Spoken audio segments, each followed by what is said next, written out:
This NorthJerseySports.com multimedia presentation is brought to you by Classic Mortgage. Need financing for a new home? Want to refinance the one you already have? Classic Mortgage has you covered. Specializing in all types of mortgages, FHA, Veterans Administration, new construction, traditional, and more, Classic Mortgage has the keys. Talk to one of our home finance experts today. Call us 201-906-7457 or visit our office at 25 East Spring Valley Avenue in Maywood. Open the door to your new place with Classic Mortgage, your hometown lender.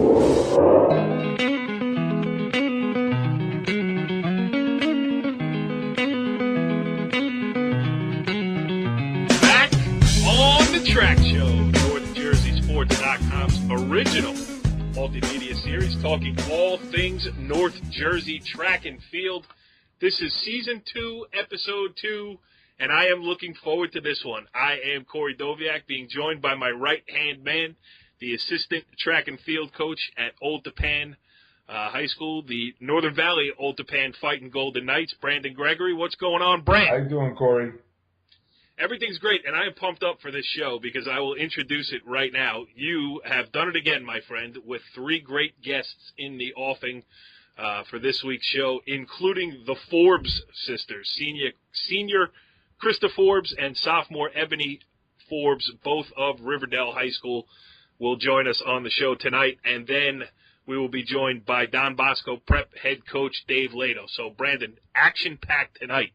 Yeah, I was able to reach out to the Forbes sisters through Mike Urso, and David and I have become friends since I've been on a track scene in Bergen County. He was a good runner at Richfield High School, not Richfield Park, but Richfield High School. And he actually holds the Bergen County Meter Champs record in the 400 hurdles, which my son would have broke if he didn't almost trip going over the 10th hurdle his junior year. That doesn't still bother you, does it? No, not too much. But I when I think about it, it would have been nice to have his name in the record book there. Well, I'll pull the curtain back a little bit. We already did the interview with Dave Lado, so I will not get a chance to mention that and rub it in a little bit, so you're off the hook. Yeah. All right, so I'm interested, before we get to our guests, and we're going to get to them shortly, because why not? We got good ones.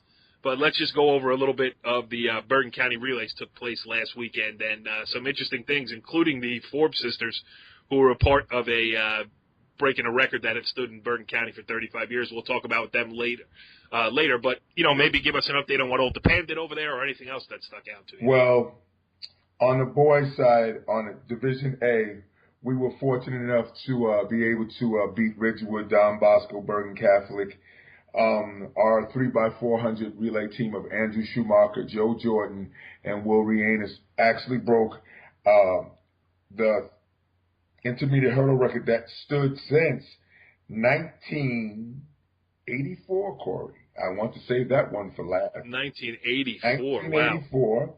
And they broke the meet record, which was set by Demers. And actually, I think Brandon and them team also was part of that, tied the meet record in 2012. So our relay team, 3x400, holds the Bergen County record now with a time of 2:47.8. I timed them at 2:47.6, but the official time was 2:47.8, so I will take it anyway. So they did that. Riverdale won the B division. Hasbrook Heights won the C division. And in the small school, the D division winner was Saddlebrook. So if you notice, there's a trend here as far as the people that we have. Old Tappan, Ridgewood, Don Bosco and large school, Riverdale, middle-sized school, Demers came in second, and a smaller school, Hasbrook Heights. And these are the guys that I've been able to get on, and these are really good track guys, like I mentioned to you before, Cory. So the meet was good. On the girls' side, Northern Highlands won it for Group A. For B, it was Riverdale again. And C and D, C was the girls, Hasbrook Heights. And for D, it was Waldwick. So, like I said, once again, there's a trend here on both sides. What these are not teams. These are programs that I'm talking about here, Cory. These are good, solid programs. And that means that the people that are running these programs are track people. Yes, we see it in every sport. Continuity with the coaching staff, especially a good coaching staff, as all the ones that you just mentioned are. I mean, success begets success. As you know, kids see it, they want to be a part of it. They come out to join the team and track. Every athlete helps, and you can find a good coach. You talk about it all the time. Like, just get them out there. We'll find something for you to do. And really, that's where coaching plays a big role in track and field for sure. So, Brad, I think I just gave you a compliment there is basically what I was trying to say. You're doing a heck of a job, pal. Thank you very much there, buddy. I greatly appreciate it. All right, Brandon. Well, this is an exciting moment here on the track show as we welcome the first time ever that we are welcoming in two athletes at the same time. They just happen to be sisters. They are joining us here on the Moe's Southwest Grill Hotline, and they are Riverdale's own Ebony and Krista Forbes. Ladies, thank you for joining us here on the track show. We're glad to be here. Well, it's going to be fun too, and I'm sorry that you only used a couple words to accept, me inviting you on the show here because we do want to hear this accent. We are very excited. For our listeners who do not know maybe about the Forbes sisters, they are newly here from Jamaica, so maybe we can talk a little. Winter stuff, some weather changes and everything else, but mostly we're going to talk about the way that these two have integrated themselves into the Bergen County track scene, and it has been impressive. So, Krista, I'm going to start with you. First of all, how has it been, the transition? You could talk about track, and you could talk about just life in general here being in Bergen County, New Jersey. It's had to have been a little bit of a whirlwind for you. Well, starting with track, that was pretty different. The most different thing about it was having trap meets on weekdays. Okay. In Jamaica, we only have trap meets on Saturdays, and only the nationals would be in the week. So having meets after school and then having to go home and do homework was the hardest thing to adjust to. Give us an idea. Here, you have so many high schools, so many people in this small kind of geographical area. In Bergen County, there's 58 high schools. Give us an idea of how it works in Jamaica. I mean, is it more nationalized because it's such a smaller country? Is it, it's more governed uniformly? I mean, it's so much different here, not only in Jersey, county by county, but also state by state and then countrywide. How about, is it more uniform in Jamaica? Definitely. I would say that. We at our meets on Saturdays, you would have people from all the way across the island at your meet every single Saturday. And so if somebody did track in Jamaica and came here, and then we came here, we would probably know who they are. As to how much we saw each other so much. So you pretty much know everybody in a way. And, yeah, definitely different here. I'm sure at the Bergen County Relays this past weekend, you didn't see too many familiar faces. There's a zillion people at those track meets, right? Absolutely not. I was like, where did these schools come from? What is a Wallington? Can you answer? Right? Brandon, I got a million questions, but I'll let you jump in here, and I'll get myself together. Go ahead. Yes, this is for Ebony. Ebony, you've come along very quickly. You've obviously have set some records, being one of the better hurdlers in your sophomore year. How has Coach Urso and the rest of the coaching staff helped with your growth and development so quickly, integrating you into the program as far as the hurdling is concerned and all the other sprinting events that you do along with your sister? Well, I mean, the best part about the coaches is that they're really supportive and they're patient. They don't make you feel pressured because mostly he always says he does not focusing on winning. He's always focusing on bettering ourselves. So he's really patient with us, especially with me. And he's after the team season ends, he focuses on individual events, and he was really supportive, and all other coaches definitely. And that really helped with the transition because I didn't feel pressured to perform in a certain way. He always made me feel I was a part of everyone else. Brenda, before we came on the air, you gave us a great, and I think you broke the news to the Forbes sisters too, but why don't you give us that piece of information that happened over the weekend at the Bergen County Relays? Yeah, over the weekend, the Forbes sisters, along with, I'm trying to get my scrap pieces of paper. Well, let's ask them, Krista and Ebony. Who else was on your team? It was say their two names: Noreen Byrne, and what's the other girl's name? Miku Okada, and Noreen Byrne. So the fun part of the show is listening to Brandon pronounce names. So don't. If he asks again, ladies, please don't jump in. It's just so much fun to hear him try to get through it. It was Noreen Byrne and Miko. What's her last name again? I told you. And the other girl, Miko. So go ahead, Okay, Brandon. they broke a 35-year-old record that was set in 1980 by a Hackensack comic girls team. And if my memory serves me correct, on that team, like I had mentioned to you all before we got on air, there was the Terry sisters, Beverly and Renita Terry, that were on that shuttle hurdle relay team. So it's this ironic 35 years later that there's another set of sisters that are on the team breaking their record. So that's a very impressive record to break since it's been around for 35 years. And then and the starter for that race was Mr. Ed Church, who was the Hackensack coach back in the early 80s. So Mr. Church was the coach. So you broke one of his records, one of his team records, girl team's records. So I just want to congratulate you on that, Ebony and Krista. Thank you. Thank you so much. Krista, I mean, that's got to be pretty cool. I mean, you're here for a short period of time. You're already putting your name in the record books. Yeah, that's pretty amazing. Right? So what are you hoping? How about the aspect of you two going through this? I mean, it's got to be great to make this kind of transition from one country to another, from warm weather to a winter season that was brutal, even by New Jersey standards here as far as the weather goes. But you guys are getting to go through this together. And I guess maybe, Ebony, I'll ask you, because you're the younger, how about just, having your older sister there and being able to go through this transition and use track to really integrate yourselves into, a new community and a new country? I mean, it was much. I always thought that it would be much harder if she wasn't there, and especially if the people on the track team weren't as nice as they were. Because doing a sport, it's so much easier to get to know people. So I mean, and having her there is even much better, because I'd be alone in a new school and in a new country. Yes. Yeah, it's got to be. How about, Krista? How about, keeping your eye out on your little sister as you go through this? It's got to be kind of an adventure for you, too. Definitely, but sometimes I joke around and say that, Ebony probably should have been the big sister. She's so much more calm, cool, and collected. I don't think this transition would have been this easy without her.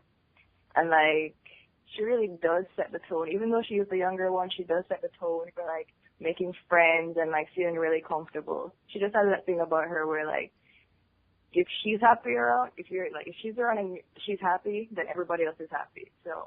Hey, I'm happy. So I will back up that statement. Last one I want to ask you about this type of thing, and then we'll get to some of your accomplishments and goals for the season and some Bergen County track. But how about the difference between with Usain Bolt being probably the most famous athlete, obviously now, but probably ever from Jamaica, and track being such a huge sport there? How about the difference in America? Not that it's not popular. You got a zillion people participating in track, but there's so many other athletic events around you, between football, basketball, all those other things, and it's different in Jamaica, I would imagine, where track is kind of number one. Talk about that a little bit. Yeah, definitely. In Jamaica, track is definitely number one. It probably ties with soccer. We're a big soccer country as well. But the Reggae Boys, they gave the United States trouble in the qualifying for the World Cup. But go ahead. Definitely. So for the best thing about Jamaican track, I believe, is just how well we showcase the talents of our youth in our country. And it's really easy for people to see where our talent comes from, because I do believe that Usain Bolt won't be the most, for long, won't be the most famous athlete, because we always have somebody coming up behind him. Yeah, that's crazy, too, to even think about that. I mean, he's been so dominant for so long, too. He seems to be, I don't know if you've ever met him, but I'm sure you followed him a lot more closely than I have, but he seems to be the biggest cheerleader for Jamaica, too. Yeah. I mean, he's on. Go ahead. Yeah, he's definitely a character. He has brought so much life to the sport. I think a lot more people like recognize track and field as like a really interesting sport now because of like the theatrics that he brings to the sport. Theatrics, Brandon. I think that's the first. There's some good vocabulary over here. I'm embarrassed of myself. Especially you and I combined, Cory. It's not good. All right, go ahead, Brandon. I've monopolized the conversation. I used monopolize. That's a pretty big word. This is my last question for both of you. Obviously, you run well. You've integrated yourself into the community in the community and also in the high school. But this upcoming weekend, you'll be going to Penn Relays. And that's going to be like your first time that you'll be able to see, just like Cory had mentioned to you, the huge support of Jamaican track. At the Penn Relays, there's a huge crowd of Jamaicans that come and support their country when they run at this meet. So you'll be able to see that and feel how important track is in America and also with the Jamaicans coming to that meet. And with that being said, on the team aspect of things, at Riverdale, you've been part of some great things quickly, winning the state championships, indoor state sectional leagues, groups. What has been the most challenging part of being a part of such a huge team where that is really the point of emphasis before going to Penn Relays? The biggest challenge was definitely, for me, was like trying to live up to like how amazing the rest of the team is. Like sometimes, you don't do well and you're just like, wow, I'm letting the team down. Like, and you want to be able to like do as well as everybody else because you don't want to get like left behind. So like doing well, like constantly doing well or like keeping up to the standard that the team sets has definitely been a challenge for me, like mentally. How about you, Ebony? It might be the same thing, yeah, for both of us. It's like been in the back of my mind that the team is just so amazing that I didn't want to let them down. Like most of the time when I'm on their relays, I just think about how that they've always been good, and if I do something to mess it up, it kind of puts a lot of pressure. But they're all really supportive, and if you do mess up, they don't make you feel like the world is coming to an end. So, I mean. I think as long as you two don't drop the baton, you're going to be fine. How about... Don't say that. Oh, is that a jinx? Oh, my God. That's like taboo in the sport. That's a taboo word. What do you want? I'm a basketball guy. Taboo word. Drop the baton. That's like you might as well just run home. Well, these two have the added advantage of being able to do just that. Brandon brings up the Penn Relays. Have you guys gotten a chance, has Coach Urso talked to you about, not necessarily your performance there or whatever, but just the history of this event? I mean, Franklin Field, Philadelphia, it is, the premier. There's a mix of everything, for, age groups. Do you know how big this meet is, or are you guys going to kind of learn it when you get down there? He gave us an idea of it today. Even today, he told us about how the races are done in alphabetical order. And how many heats there are and how long one event goes on. It might go on for like a couple hours, and we were just like, wow, it is going to be something. Did he tell you to pack a lunch? Yeah, like I didn't even realize that there are so many people there that have to put in alphabetical order. Like we're in R, we have to go from A to R. Something weird. This final heat, Ziggy Zubatowski, please take your space in the starters gate. All right, so last thing before we let you ladies out of here, and we appreciate you giving us the time. This has been fun. Just what are the goals? Obviously, Krista, yours are a little bit more immediate. You're a senior, so you're going to go through this one time here. What do you hope to get done? And then, is track something that you're looking at as a part of your collegiate future? And then, Ebony, I'll ask you the same question after that. Okay. So, Krista, go ahead. All right. Track is definitely something I want to do in college. My goal for this season is just to get my hurdles form corrected, and because I do have room for improvement. In long jump, technique is also a big thing that I really want to get corrected. For the most part, that's it, because you can say that you want to achieve a certain distance or a certain time, But really, if you don't have the technique to do it, it's not going to happen. So that's really what I want to work with. And my coaches are very patient, and they have been working tirelessly to help me fix what I want to fix. Good stuff. How about you, Ebony? I mean, you got a couple more. You got this season. You got 2 more spring seasons. Where do you see yourself, and is track a part of your future as well? I've always wanted to do track in college, so definitely, if I can, I will do it. By the end of this season, my goal is really just to get my time down at each meet, because I'm not exactly sure. I mean, I want to kind of replicate what I did in indoors, because I had a really good season, so I'm hoping my goal by the end of the season is 14-4. I'm writing it down now, and we're going to have you on the final track show of the season, and we're going to check up on you, Ebony Forbes. All right. It sounds like a goal. I mean, 14-9 today, so you're getting there. And is it a technique thing? Is it just a matter of? I mean, where do you see that improvement coming? I definitely need more stamina. By the third hurdle, my legs are just telling me to stop. So it's definitely stamina and technique. My coaches are working with me on doing something new, something different that would definitely lower my time. So by the end of the season, those things are supposed to be perfected, and hopefully I'll get to where I want to be. That's awesome. And Brandon, she's looking for more stamina. Tell her to get in line, right? Between the 2 old guys hosting this show tonight, we can't even walk down the block. Most definitely, but I can guarantee you, underneath the coaching staff that they have, those things that they are saying that need to be addressed will be addressed, because Riverdale always puts out a very, very good team and they're a good product at each meet on boys and girls side. You're very fortunate to have a great coaching staff with the boys and girls. So they take full advantage of that. You Coach Urso, Coach Carson, and the rest of the crew there are as good as a coaching staff that there is in Bergen County and throughout the North Jersey area and the state, to be honest with you. Say it, Brent. Say it, Brent. Second only to those at Northern Valley Old Japan. Say it. Go ahead. Most definitely. What is? Good stuff.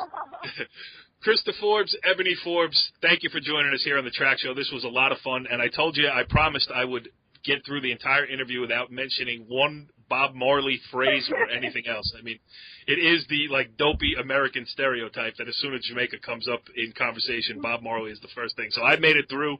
Only one faux pas about dropping the baton, but I have faith that neither of you will do it at the Penn Relays this weekend. So thanks for coming on here, and best of luck going forward with the rest of your season. Thank you for having me. Well, Brandon, that was certainly interesting stuff there with the Forbes sisters, Ebony and Krista. That was a lot of fun. And hey, listen, you have a knack for hitting home runs with getting guests on the show, Brandon. I greatly appreciate that. The girls were very well spoken, and they're looking good so far early in the season, and they're getting ready for obviously the Penn Relays. They had a couple good relay races, obviously being on, like I said, the shuttle hurdle record-breaking team, a record that was stood for 35 years in Bergen County. They were also on the 4x200 team that won at the Bergen County Relays. And obviously their girl team won the Division B of the 4-division county relays. So they're important members of always dominant Riverdale track girls team, Cory. Yes, and not only are you you're an atypical home run hitter. You're not the guy who just goes up to the plate, takes a swing, hits one out, and then strikes out the other 3 times at bat, because you have gotten us another great guest here on Season 2, Episode 2 of The Track Show. He also joins us on the Moe's Southwest Grill Hotline. He is Don Bosco Prep head coach David Lado. Coach, thanks for joining us here on The Track Show. No problem, Cory. It's my pleasure. Well, great. We're happy to have you on. We're looking to Brandon's getting this baby rolling again after a 1-year hiatus, so you're a great guy to have on at this early part of the season. We'll get into some specifics here, but why don't we start with give us a little state of the state of Don Bosco Prep Ironman track and field right now. Overall, I think we do have a strong team. Going from the winter, we lacked a little bit of depth. And now, we've gotten a lot of new numbers, a lot of new faces, definitely more numbers. And, even though there's a lot of kids on the team that are still learning or are new to the events, they're coming along nicely and learning that. They're working very hard. And, as the season progresses, I see good things happening. So. At Bosco, it's interesting because of all the great athletes running around in the school, and I would imagine that you have on your track team a whole variety, between football guys doing track guys who maybe also do a different sport. I mean, what's the makeup and, how about just trying to integrate everybody into the team concept of track and field, which is different to begin with, you know what I mean? I think the big thing is as you said, there is a lot of talented athletes in the school. But being able to take a talented athlete and kind of structure them and teach them some specific or technical events. It's one thing to run and sprint and run as fast as you can, but it's another thing to kind of put an object in the way. And I'm sure Brandon can tell you that firsthand. Teaching someone how to hurdle or teaching someone how to jump properly and learning how to come down a runway and transitioning correctly into the jump phase and everything like that to perform well. Bergen County does and is known for some great athletes in the technical events, whether it's the jumps, hurdles, and the pole vault. So these kids need to be on their A game as far as the technical aspects. So, the great athletes is fantastic to have, and it makes things a lot easier. But, there's always still that difficulty and that trial and making sure that they understand how to do the technical events. Absolutely. Fran, go ahead. Quick question, David. Obviously, coming behind Rob DiCarlo, what have you found to be one of the most challenging things as far as following behind such a powerful figure as far as the track and field up at Don Bosco? What have you noticed has been the most difficult transition for you, sir? I mean, it's very difficult to fill Rob DiCarlo's shoes. He's been there for a long, long time, and he developed a phenomenal program. I think the hardest transitioning part was, getting on the level of training that the kids were used to. These kids, and that's a great thing, no matter the ability of the athlete at Don Bosco, they all want to learn and they all want to work hard. So it definitely keeps you on your feet, and I'm sure you know this firsthand, Brendan. I know you have a lot of guys that work hard for you. So, making sure me as a coach, just keeping at like a high intensity the whole time, teaching these kids and giving them workouts and making sure, they're up to par with their workouts and the type of training that they're used to. So that's definitely one of the hardest things. It's constant work. So, but that was last year. It's definitely something that I've learned and I've developed, and it's gotten a lot easier, especially for this year. Yeah, I mean, head track coach is not an easy gig. No. Because you think about it, like, a basketball coach, maybe there's 40 guys total in the program, 3 different levels. You have a freshman coach, you have a JV coach. You handle your business with the maybe 12 guys you have on a varsity roster. But, the skill set is so diverse in track. I mean, how hard is it to, make sure if you got a talented javelin thrower, or even if you don't have a talented javelin thrower, how do you make sure that that kid is getting the specific, and maybe you were trying to answer it maybe a little bit more detail, but, making sure that you're hitting what needs to be taught in all these different events. I mean, that just popped into my head as I was sitting here. I was shooting a track meet last week between Demarest and Old Japan, and I'm doing the senior photos for Demarest, and I'm trying to talk to Coach Turkoff as the event's going on, saying, hey, is this kid a senior and this kid a senior? And now just sitting here talking to you two guys, I just realized, what a pain in the neck I was. This guy's got a zillion things going on all over the track, and some jerk with a camera is asking him, is that kid a senior? That's probably the last thing he needed. But maybe speak to that a little bit. You got a lot of things going on at one time. Well, yeah, I mean, and without my assistant coaching staff, that wouldn't work. They kind of make sure that everyone is up to par. I have my sprinting coach. I have my distance coach. Obviously, everyone knows of Don Bosco for their distance. Coach Kevin Kilduff, he does a phenomenal job, and there's no one else like him. He really keeps those guys in check, and he keeps them always at a very high level of ability and training and even for competition. My throws coach, he does work very hard. He's there every day, making sure the guys are doing the technical things that they need to do, making sure that, if there's some errors or there's some misunderstandings in what they're doing, he makes sure he fixes that. But again, like I said, without my assistance, it would be very difficult to do. Go ahead. Even making sure kids get to the start line, get to, check in at their specific event. I mean, that's a whole nother can of worms too. Brand, you could speak on that as well. I mean, it's got to be crazy. Yeah, one of the hardest thing, like David had mentioned, track and field is a very different kind of sport because, like David said, being the head coach, he's really entrusting his assistant coaches to really be in charge of their specific areas. So because there's no way possible, and we all go through this because we all run around every day at a meet, that David can be at the javelin, the shot put, the long jump, the distance, and all the various events that are going on all at the same time. So the people who are in charge of those specific events are really the head coach of that area. And David has entrusted them to make sure that the kids are able to do the things that are necessary. So like you had mentioned, the distance coach is one of the best distance coaches in the state. And unfortunately, Coach Gibbs has left. He's not with the team right now. And he had a great sprint coach. So when you have coaches like that, it makes your job easier because, you can trust them because you know that those kids are getting the things that they need to be successful. And that's really the key to having a very good track and field program because the coaches, your assistant coaches, are just as important, if not more important, than the head coach. I love the track show. I learn something new every day, and there's a new angle that I didn't even think of. I mean, it's crazy. So, Coach, how about this one? Yep. You were at NYU for a year before you took over Bosco. Mm-hmm. And the college, there's the high-level college, NYU being Division III. What can you pick up?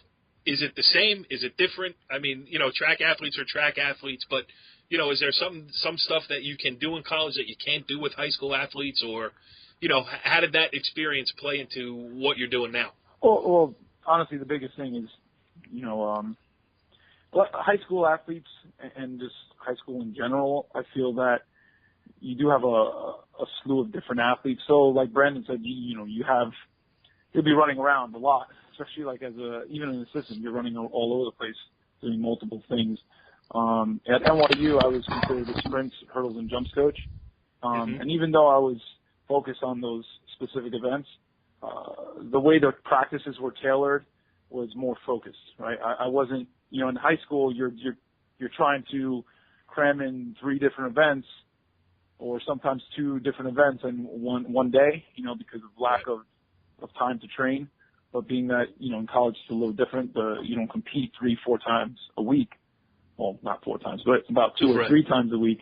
You only really compete once or twice at times. So there's a lot more time to practice, which allows a lot more time to kind of focus on the specific events.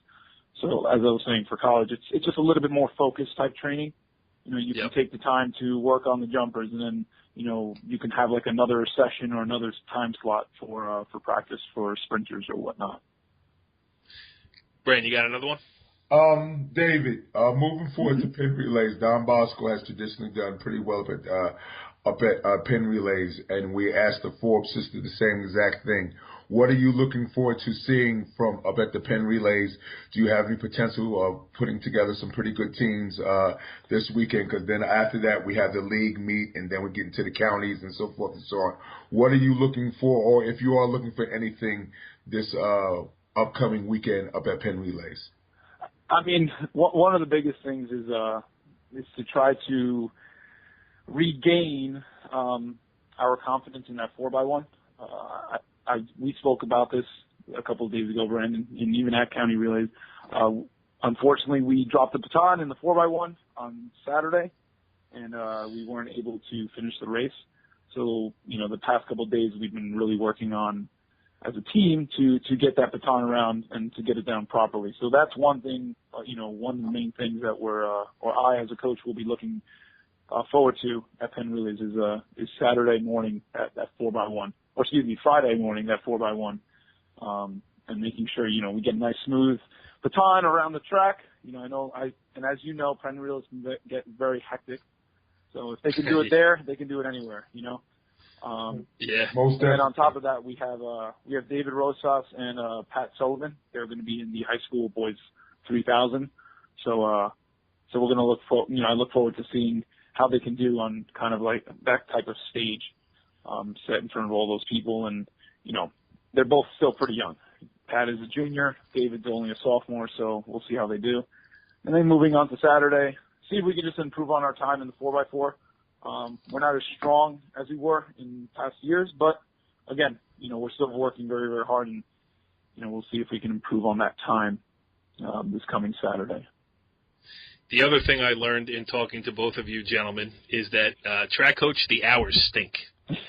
Yeah. Right. No doubt about it. But great stuff. Coach, thanks for joining us here on the Track Show. We really appreciate it. And it's great to get the perspective of various people from around Bergen County. Brandon's doing a great job of bringing guys on, and we really appreciate you taking the time to join us here. We wish you the best of luck going forward down at Penn Relays. Enjoy the atmosphere, as I'm sure you will, too, as well as getting some work done there, yes, because definitely. That's pretty special. So thanks for coming on here. Congratulations on what you've done so far and what you got coming up. We wish you the best of luck. Cory, thank you very much, and thank you for having me. And Brandon, thank you again. And I look forward to perhaps doing this again. Oh, Brandon, you did it again. Dave Lado, the Don Bosco Prep head coach, a great addition to the Track Show lineup this week. Ebony and Krista Forbes from Riverdale. Great job by those ladies as well. This show, as much as it was entertaining to listen to, I learned a lot of stuff here. And I kid around all the time, but I'm serious. I'm learning a lot more about track and field. You're pulling me along slowly but surely, pal. It's like kind of when I teach you how to use the computer, how to hit send on an email, you're doing the same for me in track and field. That sounds fair, Cory. Just like I said, just don't mention dropping the baton to any coach or any track and field athlete that's on the track. That's taboo language. So that's one thing. You won't have to do 20 push-ups this time, but the next time you mention that, you will give me 20. You will drop right where you're at, give me 20 push-ups, buddy. Yeah, but the one thing I do want to mention, okay, I made the faux pas when we had the Forbes sisters on. I said drop the baton, and I heard them jump on me immediately. I get it. But then Dave Lado said it out loud. So me and him, Dave Lado, doing 20 push-ups in my front yard next week. That sounds fair. Follow the leader.